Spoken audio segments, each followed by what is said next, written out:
अस्सलामुअलैकुम my YouTube family members, कैसे हैं आप सब लोग। आई होप आप सब लोग ठीक होंगे एंड अल्हम्दुलिल्लाह मैं भी बिल्कुल ठीक हूँ। यहाँ मैंने खिज़र को रेडी कर दिया था और हम जा रहे थे मंथली ग्रॉसरी करने।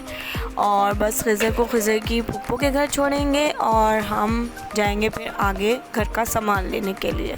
माशाल्लाह खिज़र यहाँ बहुत क्यूट लग रहे थे और आप सब ने भी खिज़र के लिए माशाल्लाह ज़रूर बोलना है। और यहाँ हम आ गए थे खिज़र की फूफो के घर। बट जब हम ऊपर गए तो हमें पता चला कि बाजी लोग तो हमारी तरफ ही आ रहे थे। तो फिर हमने बाजी को बोला कि आप फिर खिज़र को साथ ही लेके चले जाएं हमारी तरफ और फिर हम जो है ना वो ग्रॉसरी करके आते हैं। फिर हमने खिज़र को वहाँ छोड़ा और हम जल्दी से फिर ग्रॉसरी करने निकल गए। आज संडे भी था और फर्स्ट थी मंथ की, तो हमसे ये गलती हो गई कि हम आज के दिन ग्रॉसरी करने चले गए, क्योंकि मतलब फ़र्स्ट को और ऊपर से संडे तो ना मार्ट में बहुत ज़्यादा रश था, जिसकी वजह से हमें थोड़ा सा सामान लेने के लिए इतना ज़्यादा वेट करना पड़ा। और यहाँ हम पहुँच गए थे मार्ट। स्टार्टिंग में तो मैंने थोड़ी बहुत वीडियो बनाई, पर उसके बाद फिर इतना रश था लोगों का कि मुझसे कैमरा ही नहीं पकड़ा जा रहा था। तो मैंने फिर सोचा कि बस जल्दी जल्दी से सामान लें और बस निकले। फिर हमने ज़्यादा सामान लिया भी नहीं, हमने बोला बाद में आके फिर डिटेलिंग जो शॉपिंग है ना वो तब कर लेंगे। और बस अभी जो ज़रूरी सामान था ना वो हमने जल्दी से ले लिया। नेक्स्ट डे मुझे आई इन्फेक्शन हो गया था, जिसकी वजह से मैं ज़्यादा कुछ शूट नहीं कर पाई और फिर मैं अपनी अम्मी की तरफ आ गई थी। बट जो आई इन्फेक्शन है वो सही होने का नाम ही नहीं ले रहा था।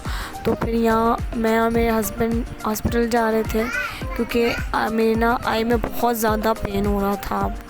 और यहाँ मैं पीछे आप लोग को दिखा रही थी कि आयरा और खिज़र ने मेरी अम्मी के रूम की क्या हालत की हुई थी। हर जगह उनके टॉयज़ फैले हुए थे। खैर यहाँ हम निकल गए थे हॉस्पिटल जाने के लिए, बट हम खिज़र के स्लीपर्स जो है ना वो ऊपर ही भूल गए थे। तो फिर मैंने अपनी भाभी को बोला कि विंडो से ना नीचे फेंक दे।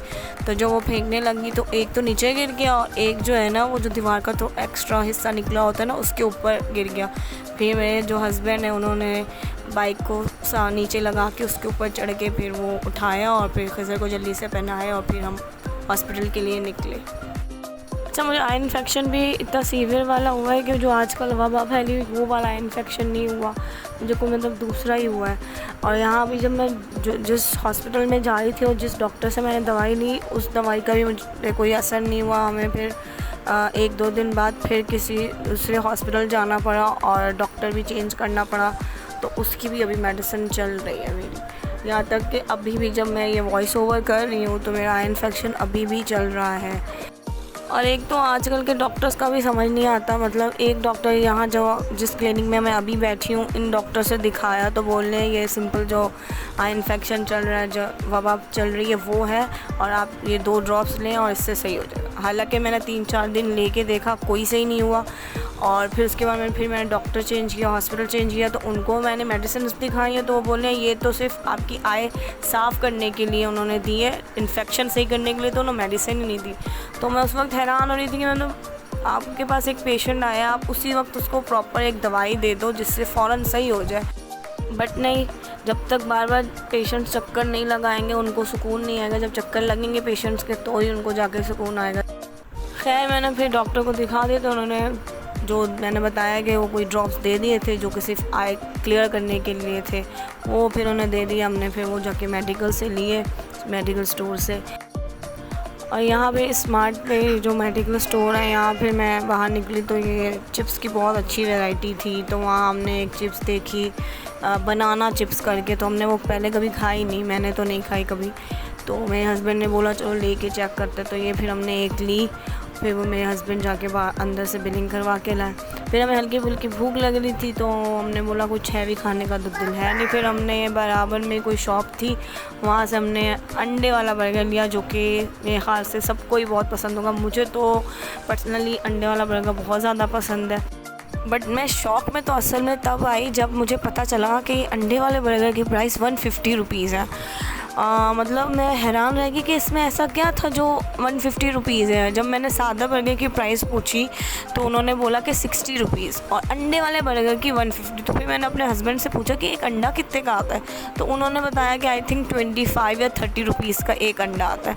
तो मैंने बोला अगर 60 रुपये सिंपल बर्गर की प्राइस है तो अगर हम एक अंडा डलवा लें तो अगर थोड़ा सा अगर उनका ऑयल लगा तो फिर भी 90 या 100 होता है, 150 तो तब भी नहीं बनते। मतलब मैं तो हैरान ही रह गई कि महंगाई इस हद तक बढ़ती जा रही है।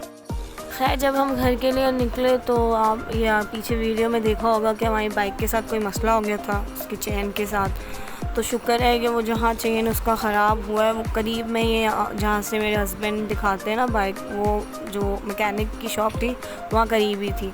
तो फिर हम थोड़ा सा ही पैदल चल के बाइक को वहाँ ले गए, फिर उन्होंने सही वही किया तो फिर हम जाके घर पहुँचे। और इस व्लॉग को मैं यहीं पे एंड करती हूँ। आई होप आप सब लोग को मेरा ये व्लॉग पसंद आए। Please like share and subscribe my YouTube channel. अभी भी बहुत सारे लोग हैं जो वीडियोस देख रहे हैं बट सब्सक्राइब नहीं कर रहे, तो प्लीज़ आप सबसे मेरी रिक्वेस्ट है कि आप सब ने मेरे चैनल को सब्सक्राइब भी करना है।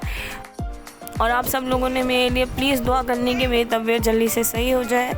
स्टे सेफ, स्टे हैप्पी, दुआओं में याद रखिएगा मुझे। अल्लाह हाफ़िज़।